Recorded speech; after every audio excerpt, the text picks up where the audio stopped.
21st century manhood realities. I'll just mention them real quickly. Here's the first, and I hope you know this. Manhood is in a state of confusion today. It just is. We have lived for basically the last 30 plus years in what I call high octane times of massive change. And a lot of that change has kind of swept men off their feet. They may not have been standing there on good ground, but whatever ground they were in, the massive social change that have occurred in the last 30, 40 years have really swept men off their feet. With the continued sexual revolution, with gender blending, with the decline of biblical faith and Judeo-Christian values, with movies and media and the images that our kids are being bombarded with from the time they can pick up an iPhone. They are being indoctrinated with all kinds of ways to live that for many of them won't turn out very well. And for men in this kind of culture, it's really hard to know what a man is. You know, if you talk to guys on the street and you just ask them that question, I used to do that, and how a man should be as a man, you can just see there's kind of a blank there. One, they've not thought about it, even though their most basic identity is masculine, but they don't really know what that means or how that gets played out with specifics. And for the few guys who do have some opinions about what a man is, you know, we live in a very sensitive, politically correct culture, and so they don't feel real comfortable in stating that in a public environment what they think a man is, because they could get a lot of blowback. And that's just where we are, and what that creates is a state of confusion. Second manhood reality is this, is that most confused men have no clear vision of what manhood is to guide them. I'm talking about specific things that are conscious on the frontal lobe of their brain, going, as a man, I need to do this. I need to pursue this. I need to value this. Most men don't have that. They're kind of surfing on the top of the culture with whatever they hear, see, and feel day to day and month to month. Proverbs 29:18 says, without a vision, the people wander. I think that's a great verse for men. Without a vision, I think men kind of wander, and they wander around and just guess at life. I don't know about you, but that's how I started. When I graduated from college, got married, got out, and this is a long time ago, but I couldn't find any manhood clarity. And so I thought, I'm just supposed to know. And like we'll talk about in one of our sessions, is this: who told you you were supposed to know? How ridiculous that you're supposed to know. But many guys carry around this myth, I'm supposed to know how to be a man, how to be married, how to be a dad, how to be a career guy. I'm supposed to know that. I'm supposed to be skilled at that. And I go, that's like a guy walking out on the basketball court for the first time, and he's assuming I'm supposed to be a great basketball player, and no one's ever coached him a day in his life. That's how a lot of guys are living, and they wander around. And because of that, the third principle is this, is that confused men, when you're confused in life, you settle for less. What guys will do who are confused is that they will just generally reach low and consume themselves, usually with self-centered and at times meaningless pursuits, just to fill their day. That's just natural for guys to reach low, rather than what I think is the better path for guys, and that's to reach high with noble concerns for bettering the world, being a difference maker, giving, family building, great adventures that have good impact. Having a menu of things like that that add spirit and energy and purpose to their life. That's what we were created to do as men. But a lot of guys miss that. The Apostle Paul said in 1 Corinthians 13:11, I love this verse. He said, when I was a child, I used to think as a child. I used to reason as a child. I used to act as a child. And then he makes this statement, but when I became a man, I gave up childish things. So there is some transition out there that should happen. Paul didn't give any description. I've always wished he would have a little more to say on that. But here's what I've learned, if guys don't have a natural transition somewhere in life around the childish kinds of things, of thinking, reasoning, and acting, they just carry it over into an adult body. And so you've got guys who, they look 45, they look 65, but when you draw up close to them, they still think like a boy. They still act like a boy. And they're still involved in boyish things. That's what happens. And so they settle, I call it settling for less living. And that doesn't work well for them or for society. And you know this less in life manhood that I'm talking about? If I'm reading correctly, and I like to keep up with some of this, especially the social research and the polling and that kind of thing, millennial guys are growing deeper into this less for life manhood. For instance, there was a USA Today article just a couple of weeks ago, and it just listed some things about millennial men. Here, I just drew a couple of them off the paper. Here'd be one. Of the 4 steps, it said, of traditional adulthood. Okay, what are the 4 steps of traditional adulthood? USA said, it's marriage, kids, a job, and living on your own. The percent of young men achieving all 4 of those by age 34. By age 34. See, I'm older. It just blew me away. Dropped from 45% in 1975 to 24% in 2017. From what to what?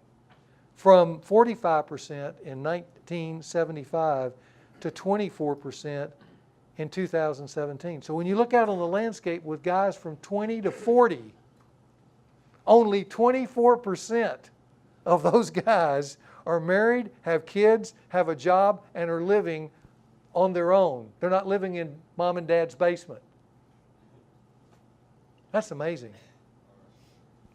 Secondly, 50% of millennial men think marriage and children are not important anymore to becoming an adult. Thirdly, it said millennial men today prefer in large numbers cohabitation to marriage. And then an additional statistic to that is this: 64% of all millennial women give birth outside of marriage at least once.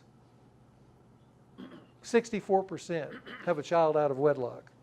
And then lastly, which is kind of a telling statistic for the 21st century, millennial men are the first generation of men to be less college educated than their female counterparts.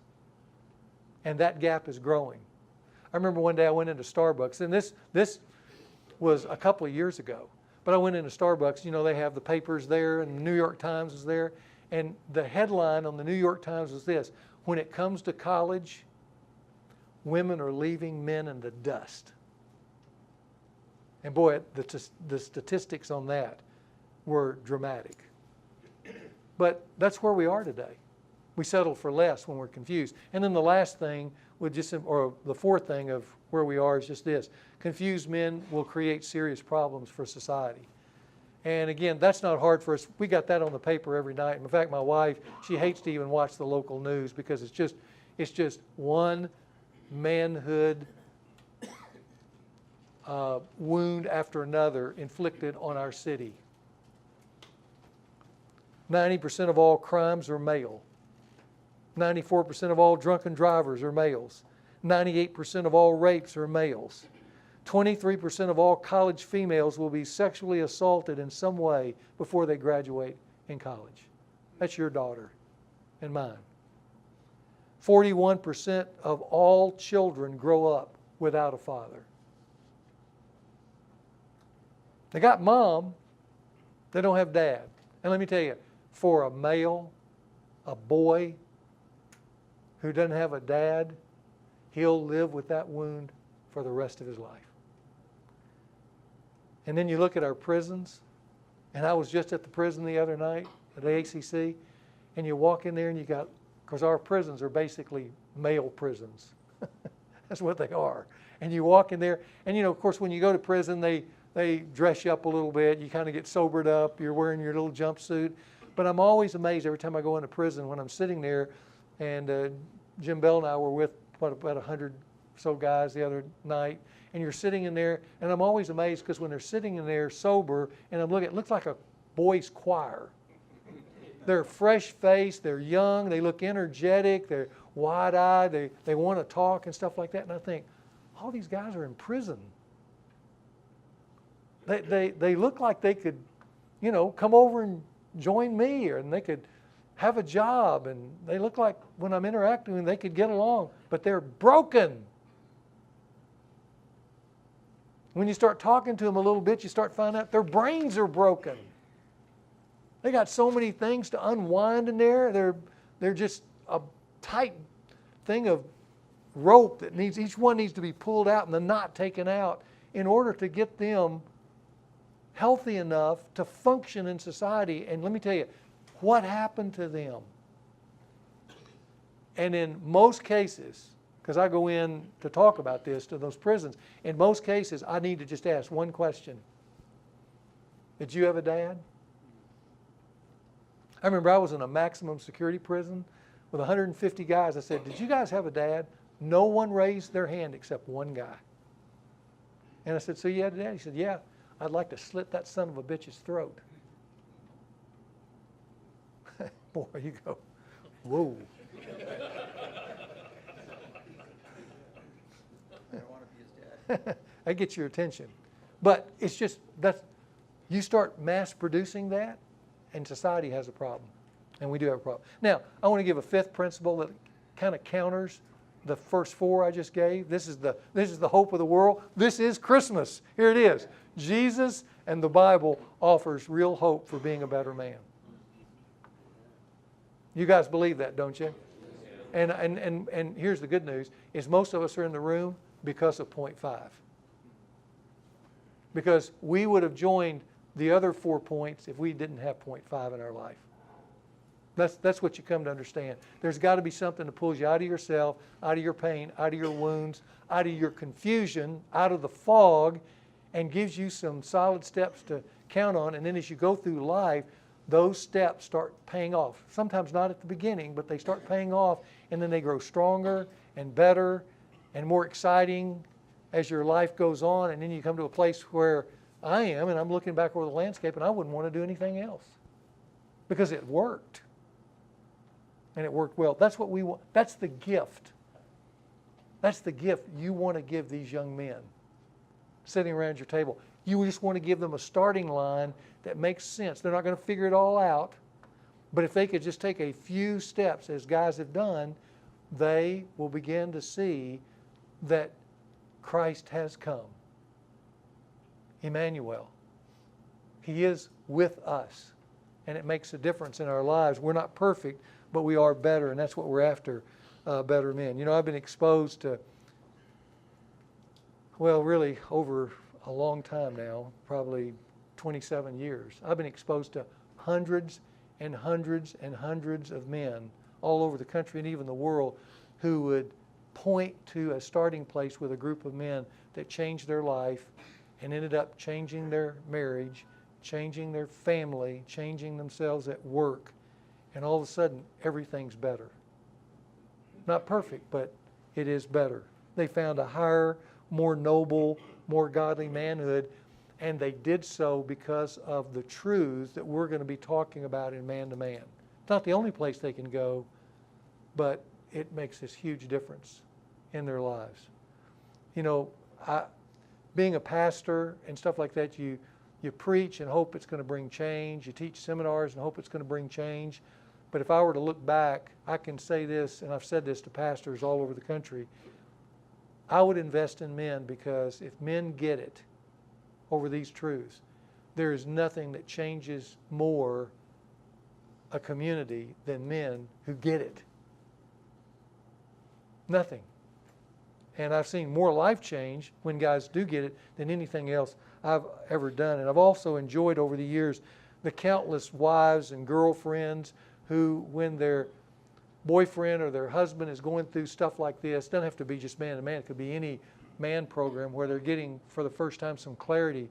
But I wish all of you could feel the energy when I'm walking through a mall and a woman that I don't know will come over and grab me by the arm and just say, thank you. Thank you. You can't believe what's happening in our home. And all I can attribute it to is there's this group of guys he's meeting with, and he's hearing some of this information, and it's making a huge difference. It's like he's becoming a different guy. And I love that. And then she gives to him, and I know this because the guy will tell me later, she gives to him what every guy wants on this planet. And that is a woman who will look at him and for the first time admire him. And she'll say the golden words every guy wants to hear from a woman. Honey, I am so proud of you. That's what we want. And man to man is just one of those investments. But it's our investment. We're the team. We're the man to man team. It's our investment in that small group of guys that we can invest in and make a little bit of difference. But you can change some guys for the rest of their life and change their kids and change their wives, and that will leak into the next generation to come. And that's what this is all about. So all that to say, and I'm finished, it's time for a new man-to-man edition, and I just want to thank you guys so much for coming, because I believe what we've got is just a blip on the calendar of 10 weeks, but it's the rare opportunity where we get to work together as a team. We're Team Man. Where we get to work together as a team for 10 weeks and hopefully keep or invest in younger men so that we can give them a place where they won't stumble through life, but they will stand in life.